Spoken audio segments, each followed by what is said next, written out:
तो पिछले क्लास में हम लोग वीडियो नंबर 7 कर चुके थे। आज हम लोग को पढ़ना है पूरा चैप्टर 2 को पूरा खत्म करना है। चैप्टर 2 है ना हिस्ट्री का चैप्टर 2। हिस्ट्री में चैप्टर 2 में अभी बता देते बाबू आप लोग का क्या क्या आएगा। डीएनए याद कर लेना बढ़िया से, डीऑक्सीराइबोस न्यूक्लिक एसिड, ठीक है। आरएनए देख लेना, क्रोमोजोम्स देख लेना, 46 वो होते हैं जिसमें ऑटोसोम की संख्या 2, ऑलोसोम की संख्या होती है आपके ऑटोसोम की संख्या होती है 44, ऑलोसोम की संख्या होती है 2, जाके कितने होते हैं 46। पेयर्स में कितने होते हैं 23 क्रोमोजोम्स। क्रोमोजोम्स किस में रहता है? न्यूक्लियस में रहता है। और क्रोमोजोम्स के अंदर क्या पाया जाता है? डीएनए। डीएनए के अंदर क्या पाया जाता है? न्यूक्लियोटाइड। और न्यूक्लियोटाइड को ही हम लोग क्या कहते हैं? जीन कह सकते हैं। जीन का खोज जोहानसन ने किया था, ठीक है। डीएनए का खोज किसने किया था? कार्लसबर्ग ने देखा था। उसका मॉडल तैयार किया था किसने? वाटसन एंड क्रिक ने तैयार किया था। समझ में आया कि नहीं आया? तो ये सब थोड़ा सा देख लेना। ऑलोसोम का संख्या 2 है, ऑटोसोम की संख्या 44, ठीक है। समझ में आएगा? तो ये सब थोड़ा सा देख लीजिएगा, आप लोग किताब में है। और चैप्टर 1 से जो बुक में क्वेश्चन दिया हुआ है उससे याद कर लेना थोड़ा। उसके बाद चैप्टर 2 से क्रोमोसोम्स की संख्या, मियोसिस पढ़ लेना, माइटोसिस पढ़ लेना, ए माइटोसिस पढ़ लेना। ए माइटोसिस को हम लोग असूत्री विभाजन कहते हैं, माइटोसिस को कहते हैं हम लोग अर्धसूत्री विभाजन। हम लोग के अंदर शरीर के अंदर क्या होता है? अर्धसूत्री विभाजन, आधा आधा जाता है, ठीक है, आधे आधे जाते हैं। इसलिए फीमेल से कितना मिलता है? 46 में से 23 को आता है। और मेल से कितना आता है? 46 में से 23 को आता है। इसके कारण एक बच्चे का जन्म होता है जिसको हम लोग क्या कहते हैं? क्या कहते हैं उसको? फर्टिलाइजेशन कहते हैं, ठीक है। फर्टिलाइजेशन होने के पश्चात जब स्पर्म ओवम से मिल जाता है तो एक बच्चे का जनन होता है। तो बच्चे की जनन कोशिका जो होती है उसमें भी कितने रहते हैं? 46 होते हैं। तो अगर एक्स और एक्स मिल गया तो लड़की होगी, और एक्स और वाई हो गया तो लड़का होगा, ठीक है। ये क्रोमोजोम्स की संख्या को बताता है। क्रोमोजोम्स की संख्या 46 होती है। सब याद कर लीजिएगा थोड़ा सा। अभी ज्योग्राफी बता देंगे इसके बाद क्लास में 5 चैप्टर का बता देंगे, ठीक है। अभी पहले हम लोग देख लेते हैं। अभी ध्यान यहाँ होना चाहिए। क्लास 10 का हिस्ट्री का ये वीडियो नंबर 8 है। इसमें हम लोग को मेनली पढ़ना है स्वामी विवेकानंद और रामकृष्ण परमहंस के बारे में कहानी जानी है, उनकी शिक्षिकाओं के बारे में और शिक्षक के बारे में जानना है, ठीक है। क्या क्या शिक्षा दिए थे, उनके शिक्षाओं के बारे में जानना है। चलिए पढ़ते हैं इसमें हम लोग। देखा जाए, देखो सबसे पहले हम लोग देख लेते हैं फराजी आंदोलन। कुछ था ना फराजी आंदोलन के बारे में, कुछ बचा हुआ था फराजी आंदोलन। फराजी आंदोलन जो था, फराजी आंदोलन को उग्र रूप से देखकर जमींदार, साहूकार और नीलहे गोरे जो थे ये सरकार पर उनके दमन के लिए दबाव डाला गया था। मेनली फराजी आंदोलन आपको 3 चैप्टर में पढ़ना है। जितने भी आंदोलन और विद्रोह जो चालू होंगे ना, वो सब के सब कब चालू होंगे? 3 चैप्टर में। 3 चैप्टर में पूरा का पूरा विद्रोह ही है। सब लोग एकदम विद्रोह कर देता है, एकदम खतरनाक विद्रोह करता है, ठीक है। इसमें देखो, यह आंदोलन फरीदपुर, विक्रमपुर, खुलना और 24 परगना जिले तक फैला हुआ था, ठीक है। गिरफ्तारी किसकी किसकी होती है? 1841 में मोहम्मद मोहसिन यानी दुंदू मियाँ की और उनके अनुयायियों की गिरफ्तारी किया गया था, लेकिन सबूतों के अभाव में उनको बरी कर दिया गया था, छोड़ दिया गया था। 1857 के विद्रोह के समय उन्होंने पूरे पुनः गिरफ्तार कर लिया गया और 1807 में जेल में उनकी मृत्यु हो गई। 1860 में किनकी मृत्यु हो गई? दुंदू मियाँ की, ठीक है। दुंदू मियाँ को ही हम लोग फराजी आंदोलन के सबसे मेन नेता कहते हैं, ठीक है। उसके बाद देखो, ब्रह्म आंदोलन और राजा राम मोहन राय। राजा राम मोहन राय का परिचय आप लोग को बता दिए थे कि मूर्ति पूजा का विरोध किया था। इनके कारण पिता से उनके मतभेद हो गए थे। उन्होंने संस्कृत, अरबी, फारसी और 14 और भी अन्य भाषाओं के क्या थे? ज्ञाता थे, वो बताए थे ना। अरे ब्रह्म आंदोलन का संस्थापक कौन थे? राजा राम मोहन राय। ब्रह्म आंदोलन की स्थापना कब हुई थी? ब्रह्म समाज की स्थापना कब हुई थी? 1828 में। और सती प्रथा कब बंद करा दिया गया था? 1829। रेगुलेशन 17 पारित करके लॉर्ड विलियम बेंटिक के द्वारा पूरा, ठीक है। 1809 में फारसी में तोहफत उत मुजाहिदीन एकेश्वरवादी को उपहार लिखी। इसमें उन्होंने एकेश्वरवाद और इस एक ईश्वर की पूजा करने को धर्मों को मूल बताया है। एक ईश्वर की पूजा किया जाए, इसके बारे में बताया है। ब्रह्म समाज में विभाजन कैसे कैसे हुआ? तो राजा राम मोहन राय की मृत्यु के पश्चात 1829 में उनकी राजा राम मोहन राय की मृत्यु हो गई और इसके नेतृत्व में विचारधारा में कई सारे बदलाव आए। देवेंद्रनाथ टैगोर का योगदान रहा ब्रह्म समाज को और आगे बढ़ाने का। 1833 में तत्वबोधिनी सभा की स्थापना की गई। इससे जुड़ने से ब्रह्म समाज को नई ऊर्जा मिली थी, ठीक है। यह है हम लोग के कौन? देवेंद्रनाथ टैगोर। दिखाई दे रहा है? नहीं दिखाई देता कोई बात नहीं, इसका पीडीएफ छोड़ दिए आप लोग को। केशव चंद्र सेन के प्रभाव, इनके उत्तरदायी और व्यापक दृष्टिकोण से सभी धर्मों के ग्रंथों का पाठ के कारण समाज में मतभेद क्या हो गए थे? बढ़ गए थे। यह है केशव चंद्र सेन, ठीक है। ये कौन है? केशव चंद्र सेन। आगे देखो, प्रथम विभाजन जो हुआ था, केशव चंद्र सेन मूल समाज में अलग हो गए थे और उन्होंने आदि ब्रह्म समाज की स्थापना की थी। आपको बताए थे ये वाला, आदि ब्रह्म समाज की स्थापना केशव चंद्र सेन और देवेंद्र नाथ टैगोर ने भारतवर्षीय ब्रह्म समाज की नेतृत्व किया था। भारतवर्षीय ब्रह्म समाज की स्थापना देवेंद्र नाथ टैगोर मतलब नेतृत्व किया था, और स्थापना आदि ब्रह्म समाज की स्थापना किसने, इन्होंने किया था, क्या नाम है इनका, केशव चंद्र सेन। द्वितीय विभाजन कब हुआ था, 1878 में। केशव चंद्र सेन ने 13 वर्षीय की पुत्री का विवाह कुछ बिहार के राजा के साथ वैदिक रीति रिवाजों से कर दिया, जो उनके स्वयं के बाल विवाह विरोधी सिद्धांतों के खिलाफ थे। बाल विवाह विरोधी मतलब बाल विवाह जो होता था वो नहीं होना चाहिए था, लेकिन केशव चंद्र सेन ने अपनी पुत्री का विवाह, 13 वर्षीय पुत्री का विवाह एक जगह पे कर दिया, जिसके कारण इसके खिलाफ हो गए सब लोग। बोले कि जो लोग चला रहे हैं, ये सब जो चला रहे हैं, वही अपना बेटी का शादी करा दे रहे हैं, तो कैसे आगे बढ़ेगा भाई बाल विवाह। ठीक है, तो बाल विवाह को रोकना चाहिए था। बाल विवाह, मूर्ति पूजा, उसके बाद तो सती प्रथा, ये सब रोकना चाहिए था। समझ में आया कि नहीं आया। जैसे मूर्ति पूजा पर विश्वास नहीं करने को बोलते थे, राजा राम मोहन राय क्या बोले थे, एकश्वरवाद पे विश्वास करिए, एक और देवी देवताओं पे विश्वास करिए। सब देवी देवताओं को आप मानना चालू कर देते हैं। ठीक है, सब मानना नहीं है, किसी एक एकश्वरवाद को मानना है। ठीक है, एक भगवान को। इसके परिणाम स्वरूप आनंद मोहन बोस, शिवनाथ शास्त्री और द्वारिकानाथ गांगुली ने अलग होकर साधारण ब्रह्म समाज का बनाया। देखो, बाल विवाह को बंद कराने के लिए केशव चंद्र सेन आए, लेकिन अपनी पुत्री का शादी करा दिए। इसी वजह से ये सब कोई अलग हो गए इनसे। आनंद मोहन बोस, शिवनाथ शास्त्री और द्वारिकानाथ गांगुली, ये तीनों क्या हो गए, अलग हो गए, और अलग होकर एक नया ब्रह्म समाज बनाया, साधारण ब्रह्म समाज। ठीक है, तो कितने ब्रह्म समाज आप सुने, एक तो नॉर्मल ब्रह्म समाज जो किसके द्वारा खोला गया था, ब्रह्म ब्रह्म समाज किसके द्वारा, राजा राम मोहन राय के द्वारा। फिर आदि ब्रह्म समाज खुला, है ना। फिर उसके बाद आपका ये साधारण ब्रह्म समाज, समझ में आया। 3-4 प्रकार के ब्रह्म समाज खुले। रामकृष्ण परमहंस सर्वधर्म, ठीक है, रामकृष्ण परमहंस के बारे में जानते हैं। रामकृष्ण परमहंस सर्वधर्म समन्वय, रिलीजियस हार्मोनी, बहुत इंपॉर्टेंट है रामकृष्ण परमहंस के बारे में जानना है। रामकृष्ण परमहंस दक्षिणेश्वर के, जो कलकत्ता में ना, ये कहाँ पे, बाली में, बाली में है ना दक्षिणेश्वर मंदिर, बेलूर और बाली के, बाली ब्रिज पार करोगे तो आगे साइड में है जो दक्षिणेश्वर मंदिर है, वहां के एक पुजारी थे, नाम क्या था, रामकृष्ण परमहंस। इनके शिष्य जो थे वो कौन थे, आपके स्वामी विवेकानंद। ठीक है, इन्हीं के आदर्शों पे चलते थे, कौन, स्वामी विवेकानंद। ठीक है, तो सुनो, रामकृष्ण परमहंस एक क्या थे, निजी ब्राह्मण थे, और रामकृष्ण परमहंस की भारतीय संस्कृति और अध्यात्म के महान स्तंभ बताए गए स्तंभ थे। इनका जन्म 18 फरवरी 1836 ईस्वी को बंगाल में हुआ था। इनके बचपन का नाम गदाधर चटर्जी था। क्या नाम था, गदाधर चटर्जी। नाम याद रखना, बहुत इंपॉर्टेंट पूछता है। गदाधर चटर्जी था। वे दक्षिणेश्वर काली मंदिर में पुरोहित थे और मां काली के अनन्य भक्त थे। मतलब मां काली को ऐसा माना जाता है कि अपने हाथों से संदेश खिलाए थे। ठीक है, एक बार उपासना बहुत ज्यादा, मतलब बहुत दिनों तक कर दिए थे उपासना काली माँ का, और उनको ना सपना आता है कि आप इस दिन को जाओगे अगर मंदिर में, तो इसी दिन मैं प्रकट होऊंगी, और आप इतने दिनों से जो मेरी उपासना कर रहे हो उसका फल आपको प्राप्त होगा। तो ये इसी के लिए भी नहीं, इस दुनिया को, इस धरती को, और हम लोग के बीच जो आडंबर है ना, जैसे बहुत सारी कुप्रथाएं हैं, उन कुप्रथाओं से निजात दिलाने के लिए इन्होंने माँ काली का उपासना की। ठीक है, ताकि ये कुप्रथा टोटली के टोटली हट जाए। अपने लिए कभी नहीं मांगे थे, कभी कुछ नहीं, भारत के लिए, विश्व गुरु, जो ये भारत एक विश्व गुरु रह चुका है, उसके लिए मांगे थे इन्होंने। तो रामकृष्ण परमहंस ने काली के क्या थे, बहुत बड़े भक्त थे काली माता के, और साथ साथ विचारधारा, सब धर्मों का क्या होता है, सत्यता होती है। सब धर्म क्या है, सत्य है। और उनका मानना था कि सभी धर्मों की उत्पत्ति एक ही स्रोत से हुई है। देखो ये बात याद रखना, सभी धर्मों की उत्पत्ति एक ही स्रोत से हुई है, और सभी एक ही ईश्वर तक पहुंचने का अलग अलग रास्ते हैं। सब कोई को जाना है कहां, एक ही ईश्वर के पास, लेकिन रास्ते क्या है, अलग अलग। समझ में आया, समझ में आया। ये बात किसने कहा था, रामकृष्ण परम। यही बात देखना बहुत ही अच्छे तरीके से स्वामी विवेकानंद बताएंगे, इनके जो शिष्य। अब किसके पथ पे चलेंगे, अपने गुरु के ही पथ पर। ये वाला लाइन एकदम याद रखना, याद रखना। अभी ये वाला लाइन फिर से दोहराया जाएगा, लेकिन थोड़े से अलग तरीके से। स्वामी विवेकानंद ने इसी लाइन को बेहतरीन तरीके से और अच्छे से समझाया है। आगे बताते हैं। एक ही स्रोत से हुई है, और सभी एक ही ईश्वर तक पहुंचने का अलग अलग मार्ग है।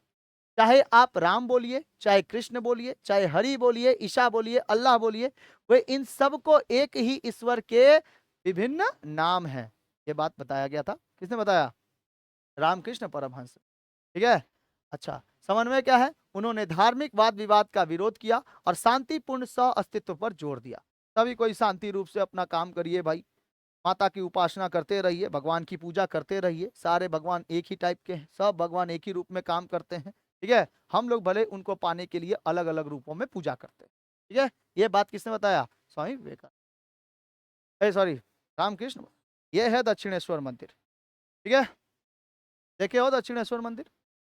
यह दक्षिणेश्वर मंदिर है। यही के पुजारी कौन थे? रामकृष्ण परम। अपने हाथों से संदेश खिलाए थे। बाप रे। सोच पा रहे हो? माता काली को अपने हाथों से संदेश खिलाए थे। देश, इसलिए यहाँ का संदेश बहुत ज्यादा फेमस है ना। बलि प्रथा पर उन्होंने विरोध किया था। बलि प्रथा नहीं होनी चाहिए। कोई भी माता अपने बच्चे का बलि कभी नहीं लेती। ठीक है। बलि प्रथा पे उन्होंने क्या किया था? विरोध किया था। बलि नहीं होना चाहिए, फिर भी यहाँ पे बलि दिया जाता है। सब अंधविश्वास है। अंधविश्वास की जीत हो जाती है हमेशा। हाँ। ये दक्षिणेश्वर काली मंदिर है। यहाँ पे एगो फिल्म बना है, गुंडे। तूने मारी एंट्रिया तो दिल में बजी घंटिया। कहाँ पे है गनवा? होता है यही जगह पे तो होता है। ठीक है। आप कितने बड़े भी एक्टर हो, आप जूता पहन के कहीं इस जगह पे स्थल, पूजा स्थल पे नहीं जा सकते। तो उन लोगों को चप्पल खुलवा के उसके बाद डांस करवाया गया था। कड़ी धूप में। ठीक है। भगवान से ऊपर नहीं ना हो, समझ आया कि नहीं आया? तो यहीं पे डांस, यहाँ पे हुआ था, यहाँ सीढ़ी के ऊपर, सीढ़ियों पे इधर से पूरा बहुत बड़ा जगह है। नहीं गए हो तुम लोग? बताओ, कलकत्ता में रह के, बंगाल में रह के दक्षिणेश्वर मंदिर नहीं देखा था? कहाँ देखा है? ये लोग नहीं गया है क्या सब? देखा, बिहारी बिहारी है, नहीं जाएगा। कभी चल जा घूमने देखने के लिए। इधर पे माता जो है ना, बहुत इतना छोटी सी है, इतना। ठीक है, काली माता। और उनको पूरा जवा फूल से एकदम ढका हुआ रहता है, पूरा बढ़िया से। गई है कि नहीं? हाँ, मत जा, आ जाके हो। ये कौन? दक्षिणेश्वर। ठीक है। दक्षिणेश्वर काली मंदिर। चलिए क्वेश्चन करिए। विधवा पुनर्विवाह सभा की स्थापना 1850 में किसने की थी? राजा राम मोहन राय, ईश्वर चंद्र विद्यासागर, विष्णु शास्त्री पंडित, केशव चंद्र सेन। कौन हो जाएगा? विष्णु शास्त्री पंडित। 26 जुलाई 1856 को लॉर्ड डलहौजी और ईश्वर चंद्र विद्यासागर के प्रयासों से विधवा पुनर्विवाह अधिनियम पारित हुआ। ठीक है। किसके? लॉर्ड डलहौजी और ईश्वर चंद्र विद्यासागर। फराजी आंदोलन के किस नेता को दुंदू मियां कहा जाता है? हाजी शरियतुल्लाह, हाजी मोहम्मद मोहसिन, सैयद अहमद या तितुमीर? मोहम्मद मोहसिन। ठीक है, मोहम्मद मोहसिन को। ठीक है, आगे बढ़ते हैं। अरे, ब्रह्म समाज की स्थापना राजा राम मोहन राय ने कब की थी? 20 अगस्त 1828, 15 अगस्त 1825, 10 जनवरी 1830, 20 जून 1828। देखो 1828 दूगो है, एगो क नंबर है और एगो घ नंबर है। बाकी ये दोनों तो होगा नहीं। ये तो जानते हो कि 1828 में होता। कब? 20 अगस्त 1828, जून में बोलता है।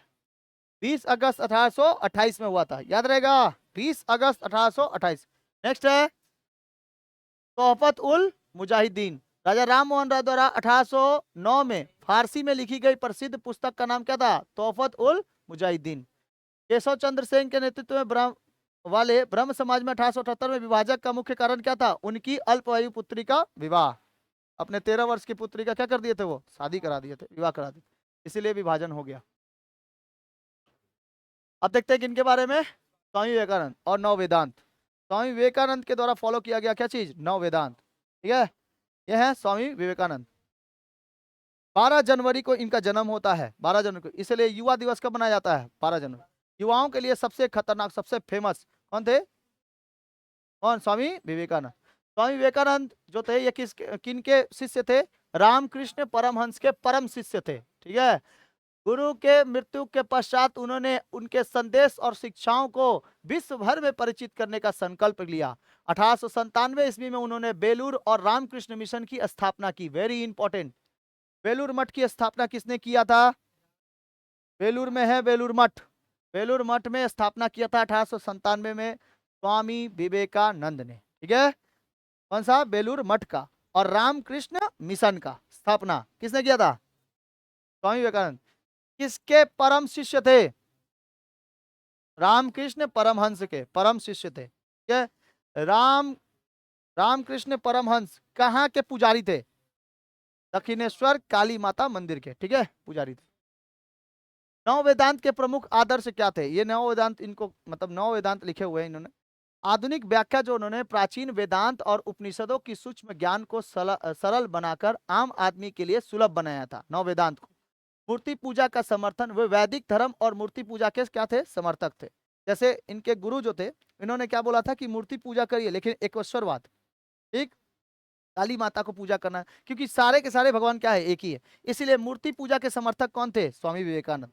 और राजा राम मोहन राय मूर्ति पूजा के समर्थक नहीं थे। ईश्वर चंद्र विद्यासागर मूर्ति पूजा के समर्थक नहीं थे, लेकिन ये थे मूर्ति पूजा के समर्थक। और साथ साथ कौन?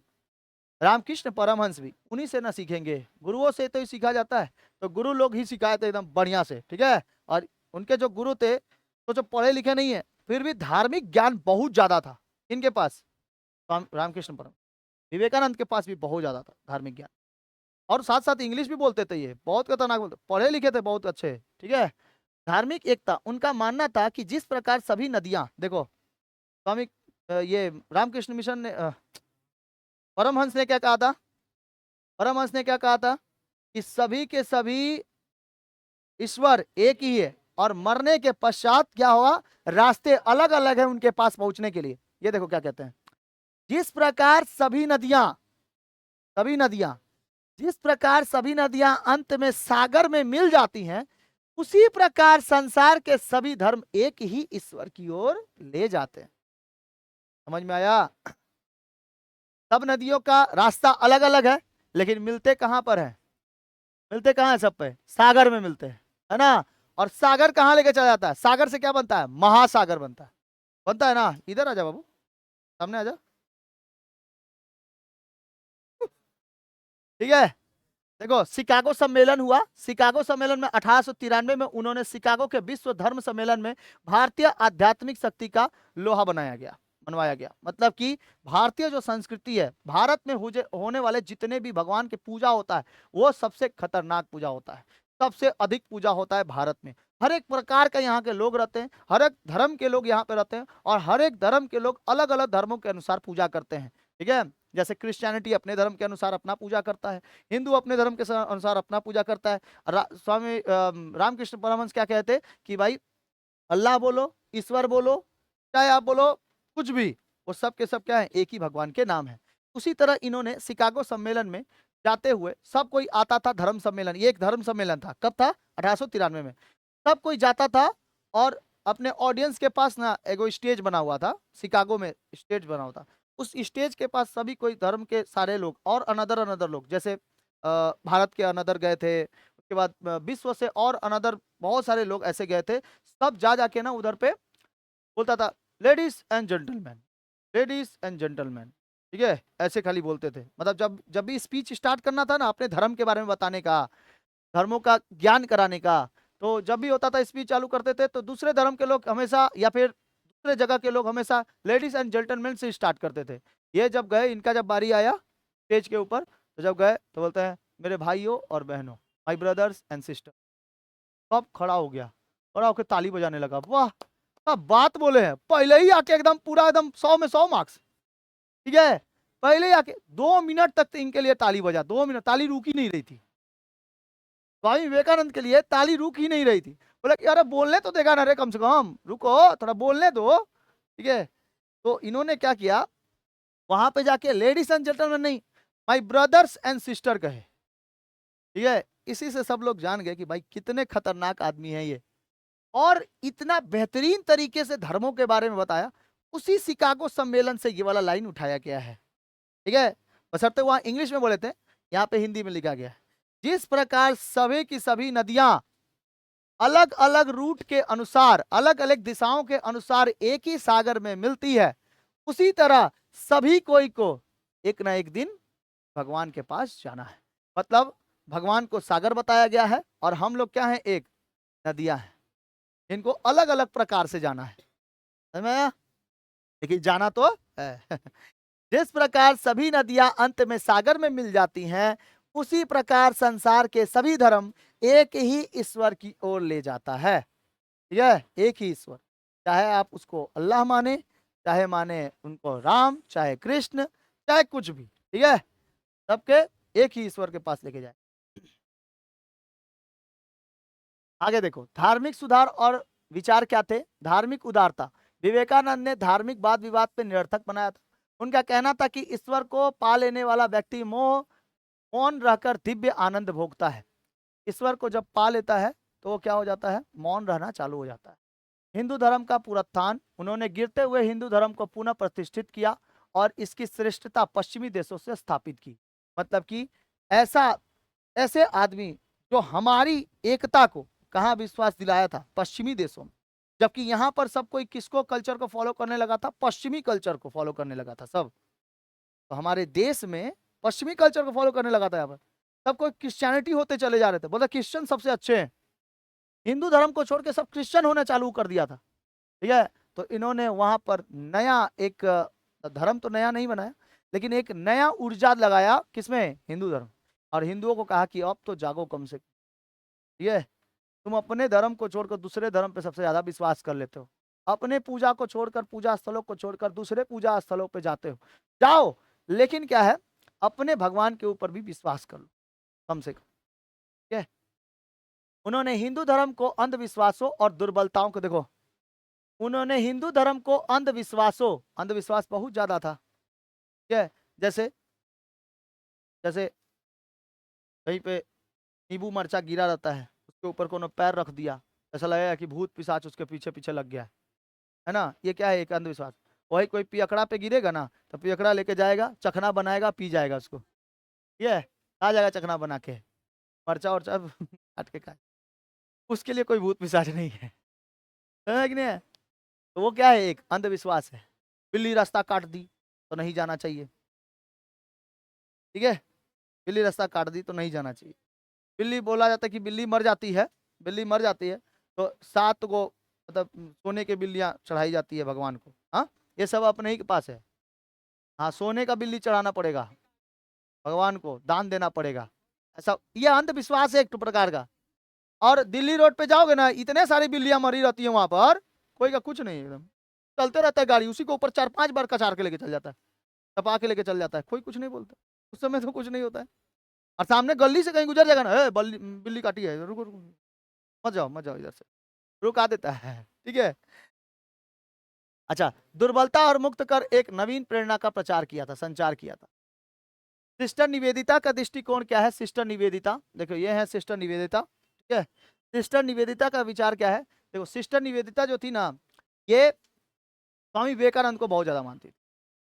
स्वामी जी के प्रयासों से जिस प्रकार हिंदू धर्म को जागृत किया, उसे महसूस करते हुए उनकी शिष्या सिस्टर निवेदिता ने इसे उग्र हिंदूवाद कहा। क्या कहा? उग्र हिंदूवाद। ठीक है, एग्रेसिव हिंदुज्म, ये कहा। उन्होंने केवल धर्म का पुनर्गठन नहीं किया, बल्कि समानता और सहयोग का भी मार्ग भी प्रशंसा की। ठीक है, मतलब स्वामी विवेकानंद केवल धर्म को लेकर केवल बात नहीं करते थे, वो हिंदुओं का सहयोग और बाकी अन्य धर्मों का भी सहयोग करते थे, यानी सारे धर्मों के लिए सहिष्णु थे। ठीक है, सारे धर्मों को मानते थे वो, लेकिन सबसे ज्यादा वो जागृत किसको कराए? हिंदुओं को। इसीलिए उग्र हिंदूवाद किसको कहा जाता है? सिस्टर निवेदिता ने उनका नाम दिया। ठीक है, सिस्टर निवेदिता। रामकृष्ण मिशन की स्थापना कब हुई थी? 1897 में बेलूर में। मुख्य विचारधारा क्या है? नौ वेदांत। और प्रसिद्ध वाक्य क्या है? सभी धर्म एक ही हैं, जैसे कि सारी नदियां समुद्र की ओर जाती हैं। मानवतावादी दृष्टिकोण क्या है? हिंदू धर्म को मानव के गरिमा प्रतिपादित करने वाला सबसे बड़ा उत्ताद धर्म बताया गया था। ठीक है, मतलब हिंदू धर्म ही है जो सबसे बड़ा स्थल है, सबसे बड़ा पुराना है और सबसे बड़ा धर्म है हिंदू धर्म। तो हिंदू धर्म के ऊपर बहुत ज्यादा है नाम। इससे पहले इसका नाम था सनातनी धर्म, सनातन। ठीक है, फिर इसको नाम बदल के क्या कर दिया गया? हिंदू धर्म। हिंदू धर्म से फिर अभी क्या हुआ है? सनातन। अभी सब अपने आप को सनातन कहता है, सनातनी है, हम सनातनी है। हिंदू नहीं बोलता अब जल्दी, देखना कोई जल्दी नहीं बोलता है, अब सब बोलता है सनातनी है। ठीक है, जब जागा है, अब हिंदू जागा है, तब जाके बोल रहा है सनातनी है। ये एग्जाम में बहुत ज्यादा पूछे जाते हैं, ठीक है। 9 वेदांत, बाप रे बाप कितना क्वेश्चन है रे, 9 क्वेश्चन हो गए। स्वामी विवेकानंद के गुरु कौन थे? रामकृष्ण परमहंस, रामकृष्ण परमहंस। मिशन की स्थापना कब और कहाँ हुई थी? कब? बेलूर में 1897, 1897 में हुआ था। विवेकानंद के विचारों को आधुनिक संदर्भ में क्या कहा जाता है? प्राचीन वेदांत, नव वेदांत, क्या चीज? नव वेदांत, नव वेदांत कहा जाता है। शिकागो में आयोजित विश्व धर्म सम्मेलन किस वर्ष हुआ था? 1893। क्या कहाँ चला गया? 7 में कहाँ चला गया? शिकागो में तो 1893 में ना हुआ था, ये गलत हो गया, इधर चला गया है, ये ऐसे एक्चुअली में नहीं है, ठीक है। 93 इसमें हुआ था, 93 में। ये ना जब उसमें सेट कर रहे थे तो ये वाला इसी पे लगा हुआ था, लेकिन ये अब बड़ा हो गया ना थोड़ा सा डिस्प्ले, हो इसलिए डिस्प्ले दूसरे साइड लेके चला आ रहा है, ठीक है। विवेकानंद किस प्रकार की भक्ति और पूजा के समर्थक थे? केवल निराकार, मूर्ति पूजा और वैदिक धर्म, केवल योग, या इनमें से कोई नहीं? तो मूर्ति पूजा और, देखो कहाँ लेके चला गया ये। ओहो, 5 तो इधर है ना, 4 के बाद 5 इधर। किसने विवेकानंद द्वारा जागृत हिंदू को उग्र हिंदूवाद की संज्ञा दी थी? सिस्टर निवेदिता। विवेकानंद के अनुसार सभी धर्मों का अंतिम लक्ष्य क्या है? एक ही ईश्वर, जैसे सभी नदियां समुद्र में मिलती हैं। स्वामी विवेकानंद ने समाज में किस बुराई के खिलाफ आवाज उठाई थी? अंधविश्वास और दुर्बलता, ठीक है। बेलूर मठ का संबंध किस संस्था से है? बेलूर मठ, पहले बोला। विवेकानंद किस प्रकार की भक्ति और पूजा के समर्थक थे? तो मूर्ति पूजा और वैदिक धर्म, ठीक है, मूर्ति पूजा और वैदिक धर्म। और ये वाला बेलूर मठ का संबंध किस संस्था से है? रामकृष्ण मिशन से। किससे? रामकृष्ण मिशन, ठीक है। क्या आंसर हो जाएगा? तो पहला का आंसर बताइए तो। स्वामी विवेकानंद किसके? रामकृष्ण परमहंस के क्या थे? प्रमुख शिष्य थे। रामकृष्ण मिशन की स्थापना बेलूर में हुई थी 1897। विवेकानंद के विचार आधुनिक संदर्भ में क्या कहलाता है? नव वेदांत। शिकागो धर्म सम्मेलन 1893, 1893, 93, ठीक है, 1893 में। किसने विवेकानंद द्वारा जागृत हिंदू धर्म को उग्र हिंदूवाद कहा था? सिस्टर निवेदिता। विवेकानंद के अनुसार सभी धर्म के अंतिम इच्छा क्या होती? जैसे सभी नदियां समुद्र में मिलती है वैसे ही सब एकेश्वरवाद को माने, ठीक है। एक ही ईश्वर है, एक ही ईश्वर, याद रहेगा। चलिए आगे बढ़ते हैं, तो करिए। हिंदू मेट्रोपॉलिटन कॉलेज को किसने स्थापित किया था? बताइएगा। विद्यासागर ने। Hindu metropolitan college Vidyasagar. Calcutta medical college Motilal seal. हो गया, क्लास ये खत्म है। अब एमसीक्यू कुछ देख लेते हैं, उसके बाद चैप्टर खत्म हो जाएगा, ठीक है। पीछे थोड़ा सा और बचा हुआ है, ये वाला आप लोग थोड़ा सा पढ़ लीजिएगा। देखो क्या बचा है, देखो एशियाटिक सोसाइटी बचा है ये वाला, जो कि पढ़ा चुके हैं आप लोग को। एशियाटिक सोसाइटी कलकत्ता में स्थापना हुआ था ना, एशियाटिक सोसाइटी, ये वाला थोड़ा सा पढ़ लीजिएगा, ठीक है। आगे देखो, द रिफॉर्मर पत्रिका के संपादक कौन थे? राजा राम मोहन राय, देवेंद्र नाथ टैगोर, केशव चंद्र सेन, प्रसन्न कुमार टैगोर। कौन थे? प्रसन्न कुमार टैगोर। गौर मोहन विद्यालंकर द्वारा रचित स्त्री शिक्षा विधायक पुस्तिका प्रकाशित हुई थी, कब हुई थी? 1822 में। कलकत्ता विश्वविद्यालय के प्रथम भारतीय उपचार्य कौन थे? Sir Gurudas Bandopadhyay, sir Gurudas Bandopadhyay. नदिया काहिनी काहिनी पुस्तक किसके द्वारा लिखी गई है? तो ये लिखी गई है कुमुद नाथ मल्लिक, कुमुद नाथ मल्लिक। नेक्स्ट क्वेश्चन, शिक्षा परिषद काउंसिल ऑफ एजुकेशन संगठित हुआ था 1813, 1823, 1835, 1842। आंसर हो जाएगा 1842। राजा राम मोहन राय एंग्लो हिंदू स्कूल की स्थापना किए थे 1821, कब किए थे? 1822 में। कलकत्ता विश्वविद्यालय के प्रथम प्रेमचंद राय छात्र वृत्ति में प्राप्तकर्ता कौन थे? तो आशुतोष मुखोपाध्याय और आनंद मोहन बसु। नेक्स्ट क्वेश्चन, और है